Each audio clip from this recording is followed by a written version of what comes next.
हालांकि कंपनीज के अंदर जितने भी मेंबर्स होते हैं, कंपनी के मेंबर्स होते हैं, उनकी लायबिलिटीज लिमिटेड होती है। लिमिटेड लायबिलिटी का क्या मतलब है?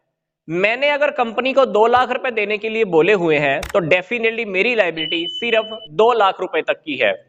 मान लो कभी फ्यूचर में कंपनी की लायबिलिटीज बहुत बढ़ जाती है और कंपनी को लॉस हो गए और कंपनी अपने क्रेडिटर्स की पेमेंट भी नहीं कर पा रही, तो मेरी प्राइवेट प्रॉपर्टी को कोई नुकसान नहीं होने वाला। यस, क्योंकि मेरी जो लायबिलिटी है कंपनी के प्रति कैसी है?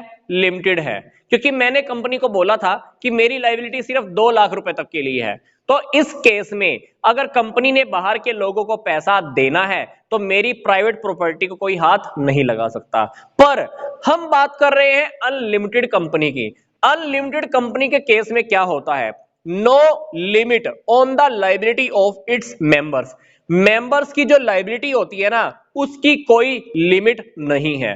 कहने का मतलब क्या है? मान लीजिए कंपनी को बहुत लॉस हो चुके हैं और कंपनी अपने क्रेडिटर्स को पेमेंट कर ही नहीं पा रही, तो क्या होगा इस केस में?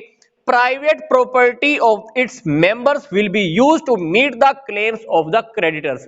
मेंबर्स की प्रॉपर्टी को हो सकता है कि सेल कर दिया जाए, वहां से पैसा वसूल हो और हम क्रेडिटर्स की पेमेंट करें।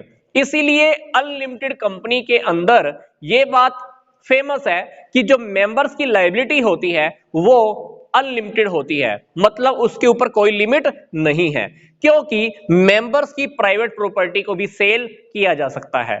अब बात आती है कि इस कंपनी के अंदर रिस्क कैसा होता है। इस टाइप की कंपनी के अंदर रिस्क बहुत ज्यादा होता है, इसीलिए अनलिमिटेड कंपनी इंडिया के अंदर नहीं पाई जाती। हालांकि कंपनी एक्ट जो इंडिया का है इसके अंदर प्रोविजन है कि आप चाहो तो ये कंपनी बना सकते हो, पर क्योंकि इस टाइप की कंपनी के अंदर रिस्क बहुत ज्यादा होता है इसलिए ये कंपनी मुझे लगता है कि इंडिया में नहीं है।